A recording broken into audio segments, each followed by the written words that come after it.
தமிழக அரசியலுக்கு இவன் வந்தது எதுவுமே நல்லது காலம் இல்லை, அழிவு காலம் தான் தமிழ்நாட்டுக்கு. இவன் அரசியலுக்கு வந்தது ஏன் எதனால? எதுவும் மக்களுக்கு எதுவும் நல்லது சொல்லிங்க. எந்த ஒரு பிரச்சனைக்கும் அவர் எதுவுமே குரல் கொடுக்க கிடையாது. சும்மா ரசிகர்கள் கூட்டம், அந்த ரசிகர் கூட்டம் படம் வந்தாக்கா போயிட்டு ரசிகர் கட்சி பார்ப்பாங்க பாருங்க, அதுமாரி கூட்டம். வேற ஒன்றும் இருக்காது. ஒரு சீட்டு கூட வராது. உதயநிதி ஸ்டாலின் எதை வச்சு வந்தாருன்னு சொல்றீங்க? அவரு எதனா போராட்டம் பண்ணாரு? எல்லா படம் வந்துருக்காருங்க. அவரு எல்லா படம் நடந்துருக்காரு. உதயநிதி ஸ்டாலின் என்ன போராட்டம் பண்ணாரு?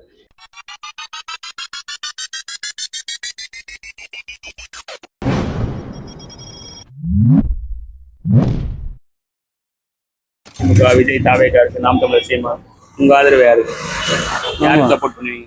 நம்ம விஜய்க்கு. விஜய் எதனால? அவர் நல்லா இருக்கா, கரெக்டா இருக்கு. சேஞ்ச். இதுக்கு முன்னாடி யாருக்கு போட்டுருந்தீங்க லாஸ்ட் டைம்? அது நான் போடவே இல்லை, இப்போ ஃபர்ஸ்ட் போடுறேன், விஜய்க்கு போடுறேன்.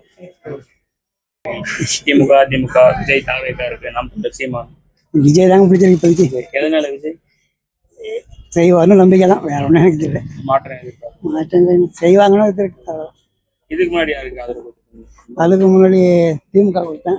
இந்த டைம் விஜய் போட்டுருக்காங்க. ஆமா, செய்யறாங்க. உங்க ஆதரவு யாருக்கு? எதனால டிஎம்கே? இதுல போறாங்க டிஎம்கே.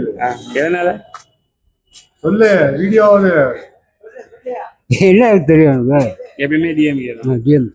சரி, நீங்க உங்க ஆதரவு? விஜய் தான். எதனால விஜய் பிடிச்சிருக்கு, அதனால பிடிச்சிருக்கு. இதுக்கு முன்னாடி யாருக்கு பிடிச்சிருக்கு? விஜய் தான். ஃபர்ஸ்ட் விஜய் தான், லாஸ்ட் விஜய் தான். ஃபர்ஸ்ட் ஓட்டு விஜய்க்கு. ஃபர்ஸ்ட் ஓட்டே விஜய்க்கு, லாஸ்ட் ஓட்டே விஜய் தான். வர தேர்தலில் உங்க ஆதரவு யாருக்கு இருக்கும்? திமுக அதிமுக தாவேகா விஜய் இருக்கு, நாம் தமிழர் சீமா. உங்க ஆதரவு யார் ஆட்சி பண்ணாங்க? முத்துவேல், கருணாநிதி, ஸ்டாலின். எதனால? நல்லா செய்யறாரு மக்களுக்கு. இதுக்கு முன்னாடி யாருக்கு ஆதரவு? இதுக்கு முடியும் அவரு தான். எப்பவுமே திமுக. நீங்க நீங்க யாருக்கு ஆதரவு? நம்ம மக்களை காக்க எவனா இருந்தால் நல்லா வரலாம். மக்களை காக்கிற யாராக வந்தாலும் நான் ஏற்றுறேன். ஆனால் விஜய் ஆடுறதுக்கு எனக்கு ரொம்ப விருப்பம். எதனால? விஜய்க்கு இளைஞருக்கு விட்டு கொடுக்கணும். அதான் நம்ம ஆண்டுகிட்டே இருக்கிறத விட இளைஞருக்கு புதுசாக கொடுக்கணும்.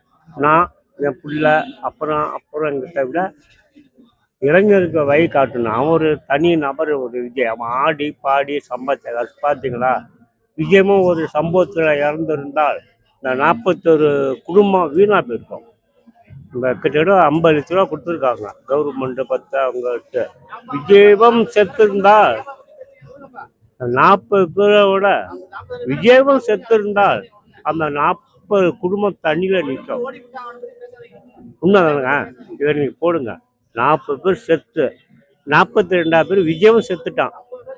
பிளேட்டில் போகும்போது செத்துருந்தா கூட இந்த 40 குடும்பத்துக்கு ஆதரவு கொடுத்தது யாரு? விஜய் தான். அதனால விஜய் வரத்துக்கு வாய்ப்பு இருக்கு. இளைஞர்கள் இருக்காங்க. ஜல்லிக்கட்டை பார்த்தீங்களா? இதுக்கு முன்னாடி நான் திமுக தான். நான் பக்கா திமுக. நான் திமுக குறை சொல்ல கிடையாது. 40 குடும்பம், அந்த குடும்பத்தில் இருக்கிற ஆண் பெண்ணு அக்கா தங்கச்சி மாமா மச்சான் எவ்வளோ பேர் காப்பாற்றிருக்காரு. குடும்பம் தான் 41 குடும்பம். அதில் உள்ள 40 குடும்பத்தண்ணினா எண்ணி பார்க்கும்போது குறைஞ்சி 200 பேர் இருப்பாங்க. இப்போ நான் செத்துற என் பிள்ளை, என் மோவா, என் பொண்டாட்டி, இந்த பேருக்கு சோறு போட்டது யார்? விஜய் தான். ஆனால் செத்தது ஒரு வீதம்.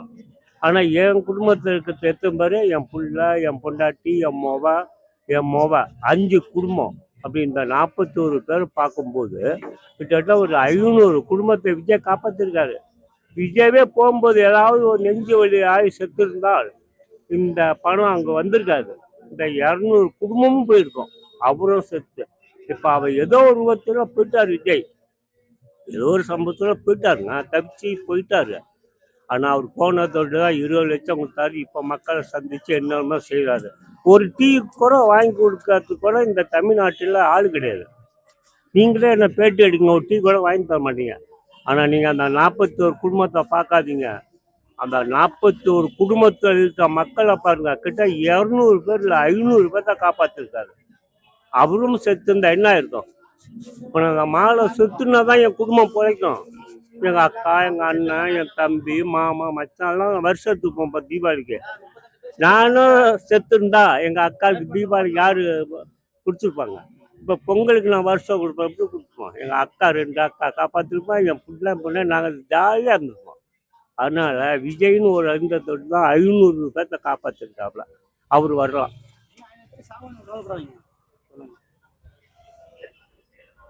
தமிழக அரசியல் தமிழருக்கு அப்புறம் கடல் இலங்கை மீனவர்கள் தமிழருக்கு மீனவர்களும் இலங்கை தமிழருக்கு வந்து மேடை போட்டு ராஜபக்சேக்கு வந்து அந்த சர்வதேச நீதிமன்றத்தில் வந்து நீ இது செய்யணும், இப்போ தண்டனை வாங்கி கொடுக்கணும் அப்படின்னு போய் அப்பன்ட்ட போய் கேட்கும்போது கையெழுத்து ஆதரவு கொடுக்க மாட்டேன்னு சொன்னான் அவன்.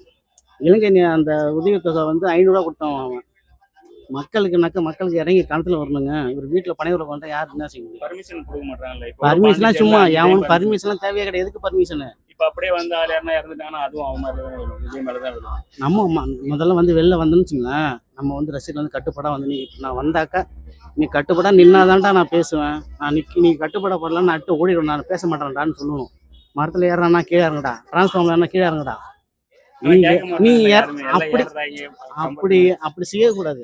அப்படி சின்ன பசங்களா இருக்காங்க. நம்முடைய பதினெட்டு ரசிகர்களை வந்து நம்ம தான் வந்து இது பண்ணணும், வழி நடத்தணும், இந்த வருஷம் ஒழுங்குபடுத்தணும். அப்படிதான் ஒழுங்குபடுத்தணும். ஒரு தலைவங்கிறது அப்படிதான் ஒழுங்குபடுத்தணும். மரத்தில் ஏறாத கீழே இறங்கு, டிரான்ஸ்ஃபார்மர்ல கீழே இறங்கு, நெருக்கி வைக்காத, பெண்கள் இருக்காங்க குழந்தைகள் இருக்கான்னு சொல்லி நீ ஒழுங்கா நின்னாதான் நான் பேசுவேன் அப்படின்னு அவர் வழி சொல்லணும். அவர் சொல்றாரு. அவர் சொல்ல மாட்டாங்கிறாரு. அவர் சொல்ற இல்ல இவரு பிளேன் கிஸ் தான் விடுறாரு. வானத்தோட ஏறினாலும் கிஸ் தான் அடிக்க விடுறாரு, இப்படிதான் கொடுக்குறாரு தவிர வேற எதுவும் செய்ய மாட்டேங்கிறாரு. இது வரைக்கும் விஜய் வந்து எந்த ரசிகர்களும் கண்டிச்சிருக்காரா? இல்ல, ரசிகரை கண்டிச்சதே கிடையாது. நிறைய இடத்துல அங்க போகாதீங்க, வயிறு இருக்கு எல்லாம் நவுந்து போகலாம் சொல்லியிருக்காரு. அதெல்லாம் கிடையாதுங்க, வேஸ்ட்டுங்க அவரெல்லாம். அவரால் நீ 50 குடும்பம் போயிடுச்சு, இறந்துட்டாங்க. அதான் இல்ல அவங்களே யாரும் குறை சொல்லல. அந்த குறை எப்படி சொல்லுவாங்க? 20 லட்சம் நீ குறை சொன்னா உனக்கு எப்படி? ஏங்க 20 லட்ச ரூபா பணம் கொடுக்குறப்ப எவன் வந்து குறை சொல்லுவான்? இந்த ஒரு குறை சொன்னவங்க 2 பேர் வந்து உச்சநீதிமன்றத்தில் வந்து இந்த இது கேஸு கொடுக்கலன்னு நான் அனுமதி கொடுக்கலன்னு சொன்னாங்கன்னா அவங்க 2 பேருக்கு கொடுக்கல. திரும்ப ஒரு பொண்ணு வந்து திரும்ப ரிட்டர்ன் பண்ணிச்சு. அந்த பொண்ணுக்கு திரும்ப பணம் போச்சான்னு தெரியல. அடுத்தது வந்து 2 பேர் நாங்கள் சாட்சி சொல்லணும்னு சொன்னோம்னா அந்த குடும்பத்துக்கு காசு கொடுக்கல. இது ஏகப்பட்ட அவங்களுக்கு சப்போர்ட் பண்ணவங்க மட்டும்தான் பணம் கொடுத்துருக்க தவிர மற்ற யாருக்கும் பணம் கொடுக்காது. ஒரு நியாயமான அரசியல்வாதினாக்கா அவர் எழுத்து கருத்து சொன்னவங்களுக்கும் அவங்களும் பணம் கொடுக்கணும். அந்த குடும்பத்துலேயும் வந்து உயிர் போயிருக்குல்ல. அவங்க திருப்பி கொடுத்துட்டேன்னு சொன்னாங்க. அவங்க வேணா தேவையில்லைன்னு கொடுத்துருக்காங்க அப்படின்னு. இல்லை போதுங்க, போதும். அது ஒன்றும் அவரெல்லாம் ஒரு சீட் கூட ஜெயிக்க மாட்டார். அது ஒன்றும் மிச்சம் கஷ்டம்தான்.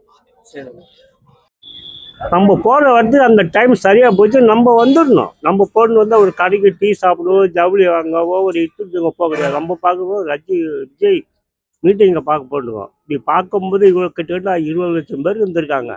இந்த கூட்டத்தை நம்ம மீறி விட்டு போக முடியுமா? சரி, மணி 5 ஆயிடுச்சு, பிள்ளைங்க வந்திருக்கோம், நீ போயிருக்கணும். விஜய் வராமல் கூட கேன்சல் கூட பண்ணிருக்கலாம். பண்ணியிருந்தா என்ன செஞ்சுருவாங்க? வர முடியுங்க, நெஞ்சு வலிங்க. அவர் வந்தே தான் ஆகணும்னு கண்டிஷனாக இருக்க. வரும்னு சொன்னோம் ஜெயங்கடத்துக்கு, வர முடியல, தாமதம். அவருக்கு உடம்பு சரியில்லை, வயிற்றாளப்பு, நெஞ்சு வலி, ஏதோ ஒரு காரணம். அடுத்த மாதம் ஒத்தி வைக்கலாம். அதுக்காக விஜய் வருவாருன்னு 8 மணி வரைக்கும் மக்கள் காத்து இருக்குத, அது தவறு. இது ஆமாம். இப்போ நீங்கள் வந்து அந்த பேட்டி எடுங்க, நீ வந்துமா எடுத்துங்க போயிடணும். நான் கடைசி வரையும் பேசிட்டப்ப நீங்கள் நிற்கக்கூடாது. முக்கியமானதை மட்டும் நீங்கள் எடுத்துக்கணும், போயிட்டே இருக்குங்க. அதை விட்டு நான் விடிய வரையும் பேசுவேன், அங்கே நீ என்ன எடுக்க முடியுமா? விடிய காலத்தை 3 மணிக்கு எங்கள் தலைவர் விஜய் வருவார். அது வரைக்கும் நீங்கள் எதிர்பார்க்காம உன் புருஷன், உன் புள்ள, உன் பொண்டாட்டி, நண்பர்கள் எல்லாம் இருக்காங்க. நீங்கள் உங்கள் ஜோடி போயிருந்தாக்கா ரஜினி பார்த்து விஜய் பார்த்துட்டா சரியே, கூட்டங்கள் ஒத்தி வச்சுக்கலாங்க. அதான் லேட்டாக வந்தேன், லேட்டாகனு அது காரணம் சொல்லக்கூடாது. எனக்கு வயசு 60 நடந்துட்டுது. என் வயசு எத்தனை டைம் தாண்டி தான் எல்லாரும் வந்துட்டு இருக்காங்க. சொன்ன டேத்து யாரும் வர முடியாது. ஆமாங்க, 5 மணிக்கு வர முடிஞ்சா 7 மணிக்கு வரணும். எந்த ஒரு அரசியல் தலைவரும் வர முடியாது. இப்போ கூட சமீபத்தில் கூட நம்ம பிரதமர் மோடி வந்தார். ஒரு 5 நிமிஷம் லேட்டாக தான் வந்திருக்காரு. சொன்ன 12 மணிக்கு வரனாரு, 12:05 கூட வந்திருக்கோம். அதெல்லாம் நம்ம பெருசாக எடுத்துக்க முடியாது. ஆனால் நம்மளுடைய ஆசை பிரதமரை பார்க்கணுன்னு இருந்தோம். 2 லட்சம் பேர் இந்த இடத்துல 30 லட்சம் பேர் வந்துட்டாங்கன்னா என்ன செய்ய முடியும்? இந்தாண்ட பொண்ணு போய் விழுவணும், இந்தாண்ட போய் விழுவணும். சரி நம்ம மோடியை பார்க்க முடியாது, நம்ம வீட்டுக்கு போடுவோம், நம்ம எப்பயா பார்த்துக்கணும் போயிருக்கணும் மக்கள். விஜய் வர வரைக்கும் நீ காத்துது மிகப்பெரிய மக்களுடைய, நான் என்ன சொல்றது, அதை அவங்க தான் ஏற்றுக்கணும். ஆமாம், உங்களை நான் எதிர்பார்ங்க வரலன்னா போயிட்டு இருக்கணும் நண்பா. இப்போ நீனும் நானும் நண்பர்கள் டீ குடிக்க போகிறோம், நீ டீ குடிச்சிட்டு இருக்கீங்க, நான் வரலன்னா என்னை விட்டுருணும். நான் ஒரு நண்பர்கிட்ட ஒரு 10 நிமிஷம் பேசிட்டு இருப்பேன், அது வரையும் நீங்கள் இருக்க முடியுமா? அடுத்த மீட்டிங்கில் பார்த்துக்கோம். கரூரில் பார்க்கணும்னா அடுத்து திண்டுக்கல்ல பார்ப்போம், குளித்தாலையில் பார்த்துக்கலாம், திருச்சியில் பார்ப்போம். அப்படி மக்கள் போயிருக்கணும். பட்டவனுக்காக காத்துட்டு தான் இவ்வளோ சம்பவம் நடந்திருக்கு. மக்களை நினச்சி சரி பொழுது போச்சு நம்ம வீட்டுக்கு போவோம் அப்படின்னு ஒரு மக்கள் நினச்சிருந்தால் இந்த விபத்து கண்டிப்பாக நடந்திருக்காது. ஆமாம், நாளைக்கு விஜய் சினிமாவில் தான் எத்தனையோ படத்தில் விஜய் பார்க்குறோம், எத்தனையோ படத்தை பார்த்துருக்கோம். இப்போ நீ மட்டும் விஜய் கை கொடுத்தாங்களா? இல்லையே.